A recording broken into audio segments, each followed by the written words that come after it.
Hello everyone. आज 7 जनवरी 2026 UPSC mains GS paper 1। पिछला दिन हम लोग क्या पढ़े थे? पालकालीन मूर्ति कला एवं स्थापत्य की प्रमुख विशेषताएं पढ़े थे। आज हम लोग देखेंगे बिहार में पाल कला की प्रधान विशेषता का विवरण प्रस्तुत करना है। 8वीं से 12वीं शताब्दी के मध्य बिहार तथा बंगाल के क्षेत्रों में पालों की सफलतापूर्वक शासन किया। पाल युग कलात्मक प्रगति की दृष्टि से महत्वपूर्ण है। पालकालीन कला की प्रमुख विशेषताएं निम्नलिखित है। मूर्तिकला। पाल काल में मूर्ति निर्माण कला की अत्यधिक विकसित हुआ। पॉइंट नंबर 1 देखिए। पत्थर तथा कांस्य प्रतिमाएं का व्यापक रूप से साक्ष्य मिले। पालकालीन कांस्ययुगीन प्रतिमाएं सांचे में ढाली होती थी। क्या? सांचा में ढाली जाती थी। बौद्ध तथा हिंदू दोनों धर्मों से संबंधित प्रतिमाएं का निर्माण हुआ। पालकालीन प्रस्तर मूर्तियों के निर्माण के लिए संथाल परगना तथा मुंगेर की पहाड़ियों में उपलब्ध काले बेसाल्ट पत्थरों का प्रयोग किया गया। पालकालीन प्रस्तर प्रतिमाएं नालंदा, राजगीर और बोधगया से प्राप्त होती है। प्रस्तर प्रतिमाएं में शरीर के अग्रभाग को दिखाने का प्रयास किया गया। मूर्तियों में अलंकरण की प्रधानता है। चित्रकला।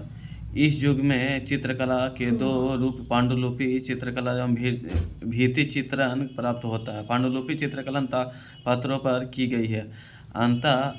ऐतिहासिक, प्राग परिमित तथा पंचरक्ष इसके उदाहरण है।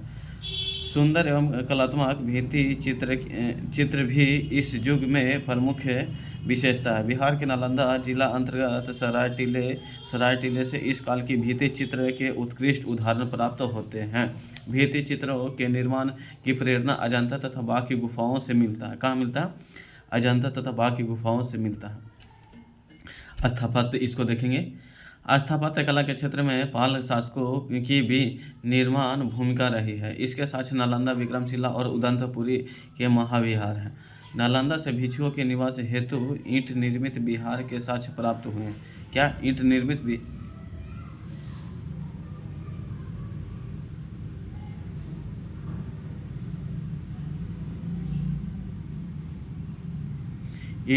क्या साक्ष्य मिले हैं। खुले आंगन के चारों ओर बरामदे, इसके पीछे कैमरे तथा भिक्षु रहा करते थे। इमारतें 2 मंजिली थी और इसमें सीढ़ियाँ की व्यवस्था थी।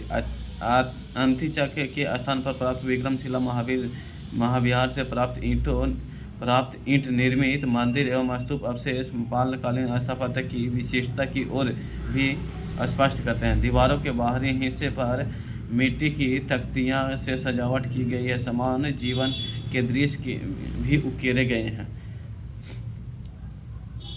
आप देखेंगे पटना कलम कला के विगत वर्षों में पूछे गए प्रश्न। पटना कलम चित्रकारी की प्रमुख विशेषताएं का वर्णन करते हैं। ये 56वीं में भी आया है, 59वीं बीपीएससी में भी आया है क्वेश्चन।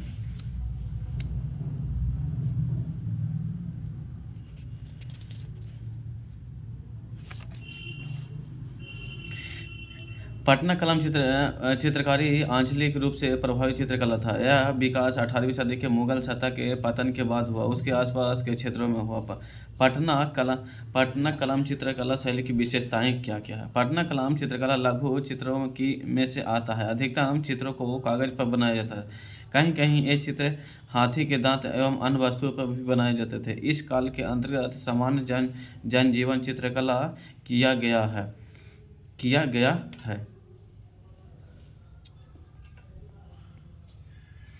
इन चित्रों को श्रमिक दस्तकारी वर्ग के बाजार के दृश्यों आदि का अधिक मिलता है। इस चित्रकला शैली की पृष्ठभूमि तथा लैंडस्केप का कम प्रयोग किया गया है। दैनिक जीवन पर चित्रकारी इस शैली की विशेषता इन चित्रों में ऊंची नाक, भौरे भाव, पतले चेहरे, गहरी आंखें और घनी मूछें स्पष्ट रूप से बनाई गई, जो वास्तविकता के काफ़ी समीप है।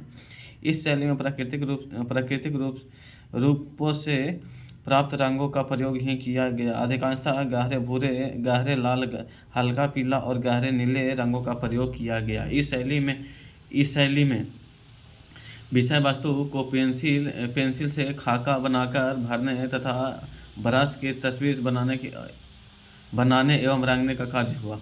पटना कलम चित्रकला से भव्यता के विपरीत सजीवता बल पर प्रयोग दिया गया। इस कला पर ब्रिटिश कंपनी का भी प्रभाव पड़ा, इसलिए इसे कंपनी शैली भी कहते हैं। सेवकराम हुल्लास लाल जयराम दास, शिव दयाल लाल, गुरु ईश्वरी प्रसाद आदि महत्वपूर्ण चित्रकार थे। इस चित्रकला की शैली के चित्रों में चिड़िया का चित्रण विशेष महत्वपूर्ण है। इस चित्रों को देखने से प्रतीत होता है कि चित्रकारों को पक्षियों के शरीर के विज्ञान की गहरी समझ थी। उपरोक्त विशेषताएं होने के बाद भी इस चित्रकला शैली में कुछ खामियां दिखती थी, जैसे इन पर मुगल कला का प्रभाव, कंपनी शासन का प्रभाव, मौलिकता का अभाव। इसके बाद भी एक कला अपने समय काल में चित्रकला की विशेष कला थी। इसका प्रभाव आगे भारतीय चित्रकला शैली पर भी पड़ा। इस शैली ने भारतीय चित्रकला शैली की विभूति का कार्य किया। क्वेश्चन नंबर 3, पटना कलम शैली की मुख्य विशेषताएं का विवेचना कीजिए। ये आया है 45वीं, 48वीं, 52वीं मुख्य परीक्षा में आया है। फिर पटना कलम चित्रकला शैली की मुख्य विशेषताओं को स्पष्ट कीजिए। 66वीं बीपीएससी में वही क्वेश्चन है सेम। पटना कलम चित्रकला शैली की मुख्य विशेषताएं का परीक्षण कीजिए। 63वीं में आया है। 1 साल, 2 साल, 3 साल, 4 साल, 5 साल, मतलब 45वीं से 63वीं तक के अभी तक 5 बार यह क्वेश्चन आ गया। पटना कलम चित्रकला शैली की मुख्य विशेषताएं का विवेचना कीजिए। उत्तर इसका, मुगल साम्राज्य के पतनोपरांत शाही दरबार के कलाकारों का प्रश्न समाप्त होने के कारण इनका पलायन देश के अन्य क्षेत्रों में हुआ।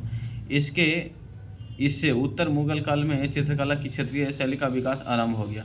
इसी क्रम में पटना कलम तथा पटना शैली का विकास हुआ। इस चित्रकला शैली के निम्न विशेषताएं हैं। इस शैली का विकास मुगल शाही शैली तथा तदजुगीन ब्रिटिश शैली के मिश्रण से हुआ था। इसे इंडो ब्रिटिश शैली के नाम से भी जाना जाता है।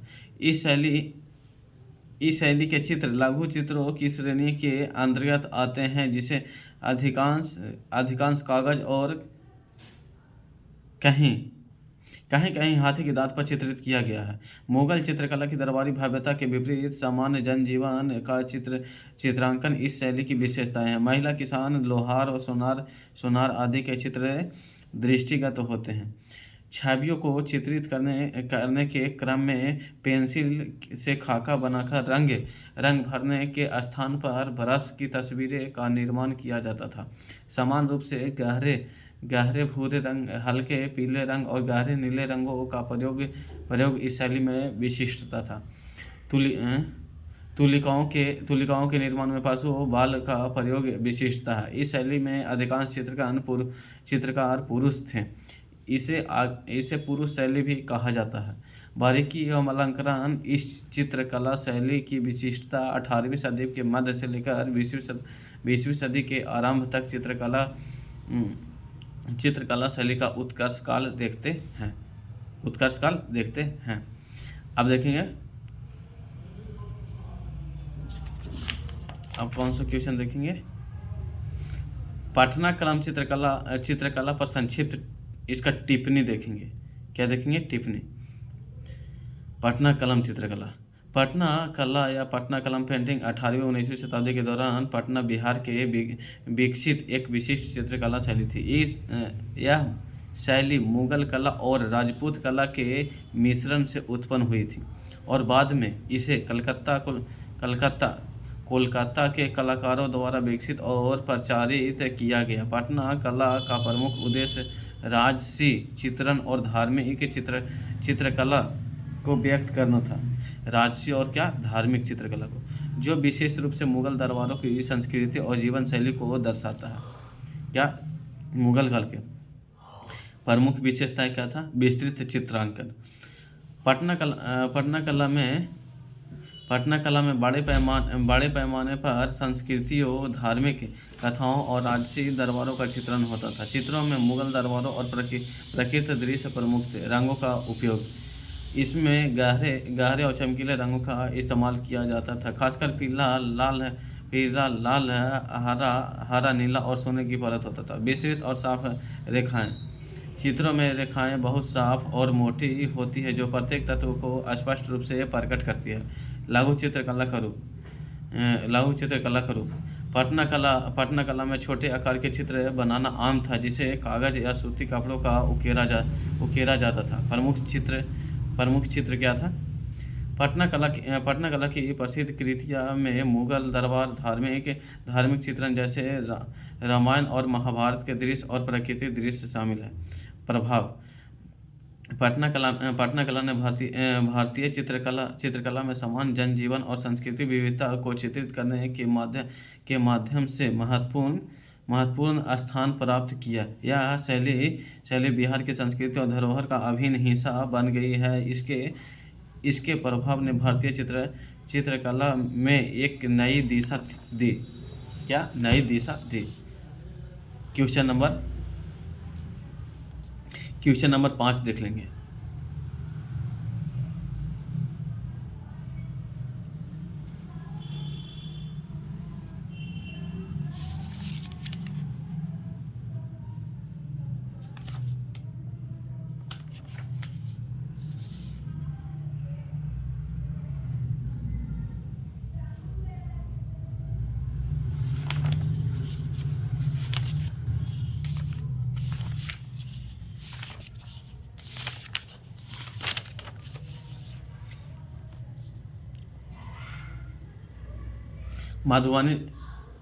मधुबनी चित्रकला देख लेते हैं। मधुबनी चित्रकला कभी आया नहीं है, लेकिन मधुबनी चित्रकला को इसको देख लेते हैं।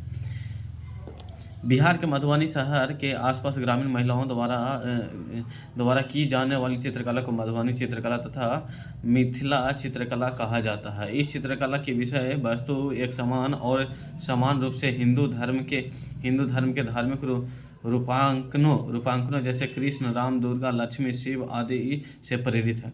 इस चित्रकलाओं के चित्र सांकेतिक हैं। उदाहरण के लिए मछली सौभाग्य और जन क्षमता को घोतक है। यह चित्रकला जन्म, विवाह और त्यौहार जैसे शुभ अवसरों को चित्रित करते हुए निर्मित की जाती है। इस चित्रकला में किसी भी प्रकार के अंतराल को पूरा करने के लिए पुष्पों, वृक्षों, जंतुओं इत्यादि का प्रयोग किया जाता है। पारंपरिक रूप से इस चित्रकला का गाय के गोबर और मिट्टी के लेप कर निर्मित पर चावल की लेई और वनस्पतियों के रंगों निर्मित किया जाता था। समय के साथ आधार परिवर्तित हस्तलिपियों, कागज, वस्त्र और कैनवास हो गया। यह चित्रकला दियामी होता था, क्योंकि इसमें किसी भी प्रकार का छाया प्रभाव नहीं होता। इस चित्रकला की अन्य सामान्य विशेषताएं हैं, जैसे दोहरा पंक्ति का किनारा, गहरे रंगों का प्रयोग किया जाता था, अलंकृत पुष्पित पैटर्न होता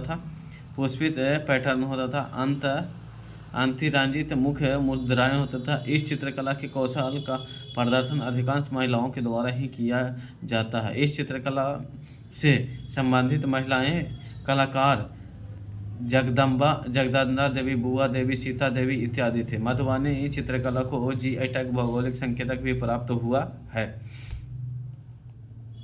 प्राचीन काल में पूर्वी भारत में गुफाओं का विकास पर संक्षिप्त टिप्पणी करना है। गुफाओं प्राचीन काल में पूर्वी भारत की गुफाओं का विकास। संक्षिप्त विवरण। पूर्वी भारत में प्राचीन गुफाओं का विकास धार्मिक, सांस्कृतिक और आध्यात्मिक उद्देश्यों के लिए किया गया था। इन गुफाओं का निर्माण विशेष रूप से बौद्ध धर्म, जैन धर्म, हिंदू परंपराओं से जुड़ा हुआ। प्रमुख गुफाओं का उदाहरण बिहार, झारखंड, पश्चिम बंगाल और उड़ीसा के क्षेत्र में मिलते हैं। प्रमुख गुफाएं और उनके उद्देश्य, जैसे उदयगिरी और खंडगिरी कहाँ में? उड़ीसा में। ये गुफाएं मुख्यतः जैन धर्म के अनुयायियों द्वारा बनाई गई थी। यहाँ आश्रय स्थल और धार्मिक चित्रण पाए जाते हैं। जैसे नालंदा गुफाएं बिहार में। नालंदा विश्वविद्यालय के समीप स्थित गुफाएं बौद्ध भिक्षुओं के साधना स्थल में प्रसिद्ध थी। यह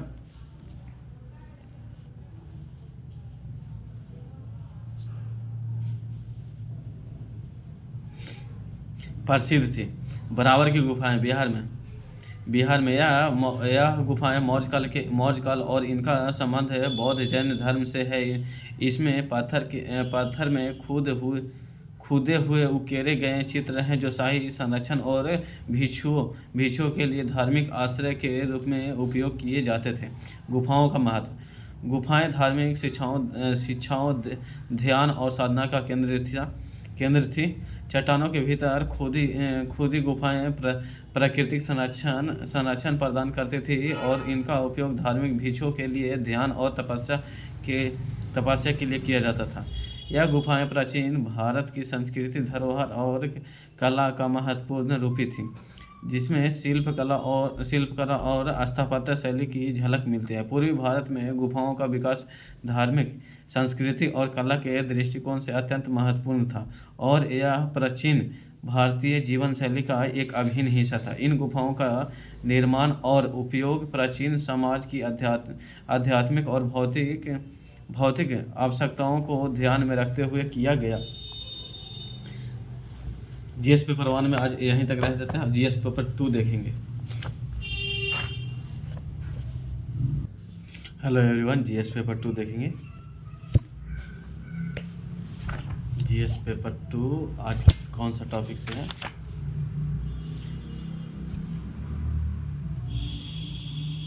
तो निर्धनता एवं बेरोजगारी चैप्टर से। सामाजिक सेवा क्षेत्र से आप क्या समझते हैं? बिहार राज्य के मानव विकास सूचकांक को सुधारने में इसकी भूमिका स्पष्ट कीजिए। ये 45वीं बीपीएससी मुख्य परीक्षा में आया है क्वेश्चन। सामाजिक क्षेत्र से अभिप्राय जनसंख्या के वंचित भागों को सामाजिक एवं आर्थिक विकास के अवसर प्रदान करना है ताकि उन्हें आत्मनिर्भर एवं उत्पादी बनाने के साथ साथ सामाजिक समता को प्रोत्साहित किया जा सके। सरकार के मूलभूत सामाजिक सेवाओं के अंतर्गत स्वरोजगार सहायता, शिक्षा, स्वास्थ्य, खाद्य सब्सिडी तथा सहायता प्राप्त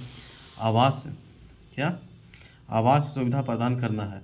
मानव विकास सूचकांक के निर्माण की दृष्टि से सामाजिक सेवाओं का महत्वपूर्ण स्थान है। मानव विकास सूचकांक की दृष्टि से बिहार भारत के पिछड़े राज्यों में से एक है। इसकी गणना भारत के अत्यंत पिछड़े एवं बीमारू राज्यों के अंतर्गत की जाती है। मानव विकास सूचकांक की दृष्टि से 2021 में भारतीय राज्यों में बिहार का 25वां स्थान था। बिहार की जन्म दर बेरोजगारी दर देश में उच्चतम स्थान है। जन्म दर और बेरोजगारी दर। जीवन की प्रत्याशा लगभग 61.6% है, जो कि केरल राज्य के जीवन प्रत्याशा 74 वर्ष है से काफ़ी कम है। स्वास्थ्य की दृष्टि से बिहार में शिशु मृत्यु दर 1000 में 1000 पर 44 है। साक्षरता की दृष्टि से बिहार अंतिम 36वें स्थान पर है। अंतिम से 36वें स्थान पर है। बिहार की प्रति व्यक्ति आय 2014-15 में 36,143 है, जो कि दिल्ली के प्रति व्यक्ति आय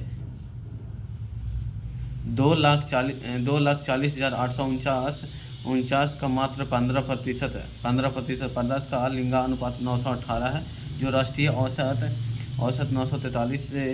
943 से 25 कम है। बिहार का लिंगानुपात 918 और अगर भारत का बोल देगा तो लिंगानुपात 943।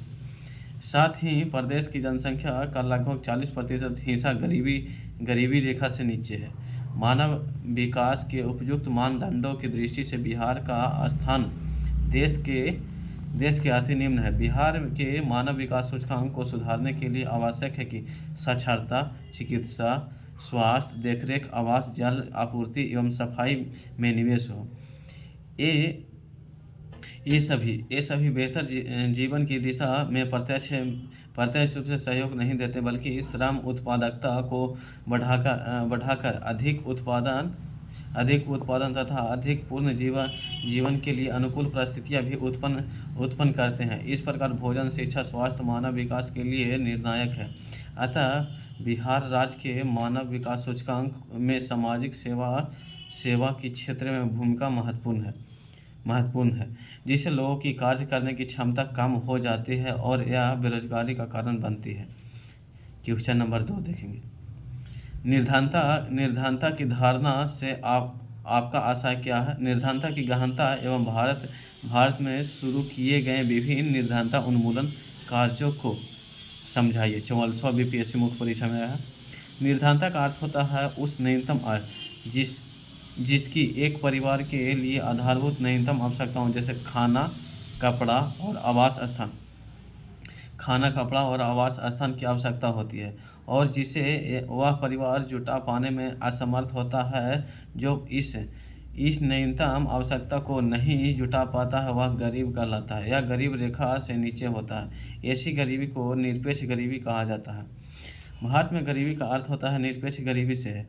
देश में गरीबी की माप इसी न्यूनतम पौष्टिक आहार कैलोरी के रूप में की गई है। योजना आयोग जैसे 2015 से अब तक नीति आयोग ने ग्रामीण क्षेत्रों में जैसे 24 कैलोरी प्रतिदिन प्रति व्यक्ति एवं शहरी क्षेत्रों में 2100 कैलोरी प्रतिदिन प्रति व्यक्ति पौष्टिक आहार से कम उपयोग करने वाले व्यक्तियों को गरीबी रेखा से नीचे माना है। यदि न्यूनतम आहार को रुपये में मूल्यांकित किया जाए तो ग्रामीण क्षेत्रों में प्रति व्यक्ति जैसे 107 रुपया तथा शहरी क्षेत्रों में 122 रुपया से अगर कम रुपये मासिक उपभोग करने वाले गरीबी रेखा से नीचे कहलाएंगे। वर्ष 2013 में इस मूल्यों को बदलकर ग्रामीण एवं शहरी क्षेत्रों में 27 रुपये तथा शहरी क्षेत्रों में 33 रुपये प्रतिदिन प्रति व्यक्ति कर दिया गया, जिसकी बहुत आलोचना हुई। पुनः वर्ष 2014 में नई सरकार के गठन के बाद मूल्य को पुनः संशोधित हुई। ग्रामीण एवं शहरी क्षेत्र में ग्रामीण में 32 रुपया एवं शहर में 47 रुपये कर दिया गया। भारत में गरीबी गहनता की स्थिति वर्तमान में नीति आयोग के राष्ट्रीय बहुआयामी गरीबी सूचकांक 2021 के अनुसार भारत की 25.01% जनसंख्या बहुआयामी रूप से गरीब है, जिसमें सर्वाधिक लगभग 51.91% गरीबी बिहार में है। 1999 से 2000 में निर्धनता का स्तर लगभग 26% है। 2004 से 5 में घटकर 21.8% हो गया है। लेकिन वर्ष 2008 से सरकार द्वारा गठित तेंदुलकर समिति के अनुसार यह 37.2% हो गया। वर्ष 2013 में जारी खर्च एवं आमदनी संबंधी सर्वे में यह सामने आई है कि करीब 60% ग्रामीण आबादी योजना 35 रुपये से भी कम गुजर बसर कर रहे हैं।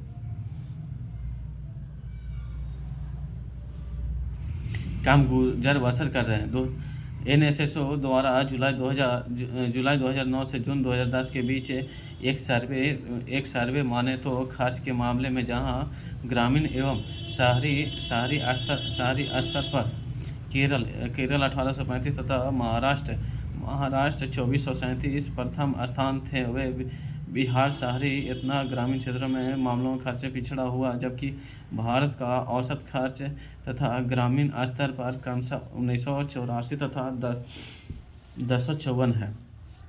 भारत में गरीबी उन्मूलन हेतु समय समय पर सरकार द्वारा विभिन्न प्रकार की योजनाएं चलाई गई। हालांकि इसका पूरा लाभ गरीबों की नहीं मिल पाता, लेकिन फिर भी सरकार के प्रयासों को अनदेखा नहीं किया जा सकता, क्योंकि गरीबी में जो भी कमी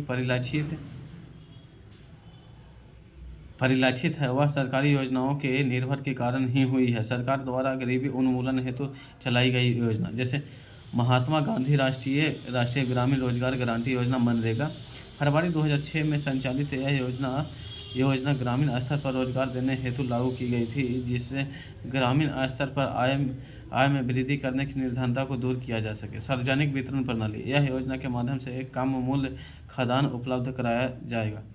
और समन्वित ग्रामीण विकास कार्यक्रम जैसे IRDP, यह योजना 2 अक्टूबर 1980 में से गरीबी तथा बेरोजगारी निवारण हेतु प्रारंभ की गई थी। स्वर्ण जयंती ग्राम स्वरोजगार योजना। इस योजना का उद्देश्य आय सृजित संपत्ति मुहैया कराना जिससे गरीबी रेखा के ऊपर लाया जा सके।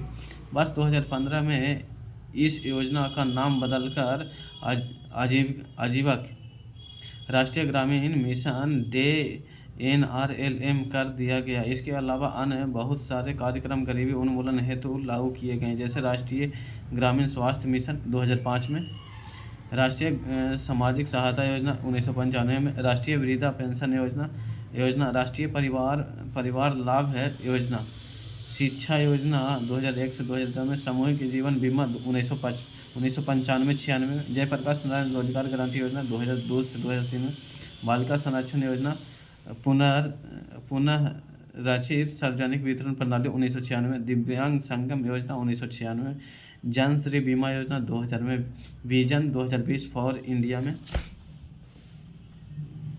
में, सार्वजनिक वितरण प्रणाली 1997 में, प्रधानमंत्री ग्रामोदय योजना अन्य योजना, राजीव गांधी श्रमिक कल्याण 2005 में, राजीव गांधी श्रमिक कल्याण 2005 में, वाल्मीकि अम्बेडकर आवास योजना 2001 में, राजीव गांधी श्रमिक कल्याण योजना, जननी सुरक्षा योजना 2005 में, भारत निर्माण कार्यक्रम योजना 2005 में, इंदिरा गांधी राष्ट्रीय विधवा पेंशन योजना 2005 में, इंदिरा गांधी राष्ट्रीय विधवा पेंशन योजना 2009 में, इंदिरा गांधी राष्ट्रीय विकलांग पेंशन योजना 2009 में, 20 सूत्री कार्यक्रम 2007 में, जवाहरलाल ग्राम प्रसिद्ध योजना 1999 में, महात्मा गांधी राष्ट्रीय ग्रामीण रोजगार गारंटी अधिनियम 2006-07 में, दीनदयाल उपाध्याय अंत्योदय योजना। सरकार के इनके जैसे अनेक योजनाएं कार्यक्रम कार्यरत हैं, बस इनके लाभों को गरीबी तक पहुंचाने की आवश्यकता है। इसके लिए सरकार कठोर कदम उठाने लगी है।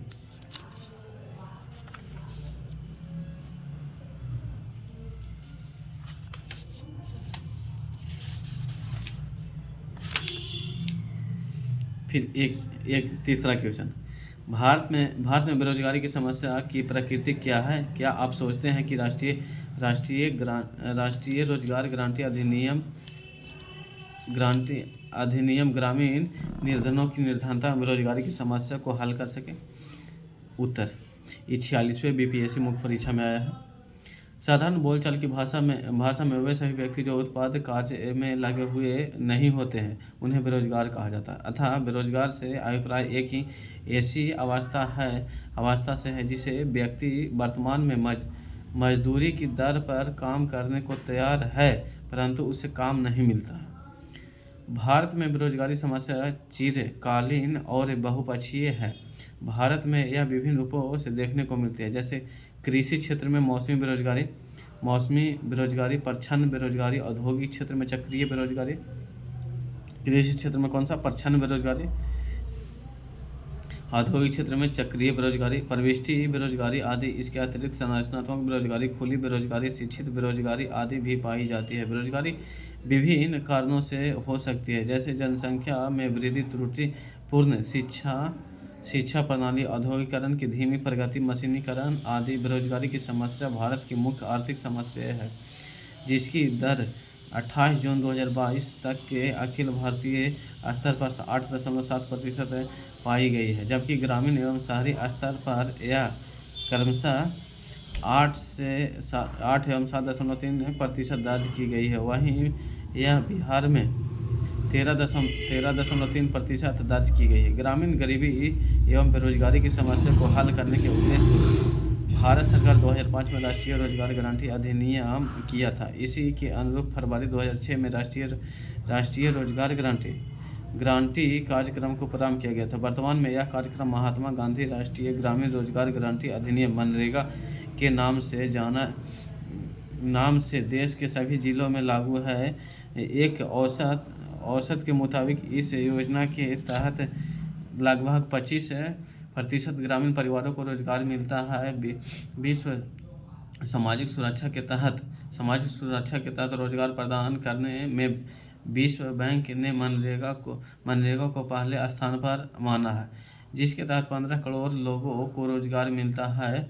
ग्रामीण अर्थव्यवस्था जहां लोगों को आजीविका के मुख्यतः कृषि पर निर्भर हैं के मनरेगा जीवनदायिनी यह संवर्धित है कि भारत में कृषि मानसूनी अनिश्चितता पर आश्रित है। इससे यह योजना सर्वाधिक आवश्यकता के समय अपनी उपयोगिता साबित करती है। हाल के वर्षों में इस योजना के चलते ग्रामीण इलाकों से शहरों की ओर लोग जाने की प्रवृत्ति की यह व्यवस्था कमज़ोर पड़ी है। ग्रामीण श्रम की मोल भाव की ताकत में इजाफा हुआ है। ग्रामीण परिवार की खाद्य सुरक्षा में सुधार हुआ, हरित रोजगार का सृजन हुआ और जलवायु स्वच्छ रखने वाली कृषि को बढ़ावा मिला। साथ ही महिला कामगारों की भागीदारी कानूनी रूप से न्यूनतम 33% से कमी ज़्यादा वित्त वर्ष 2021-22 में 54% रहे।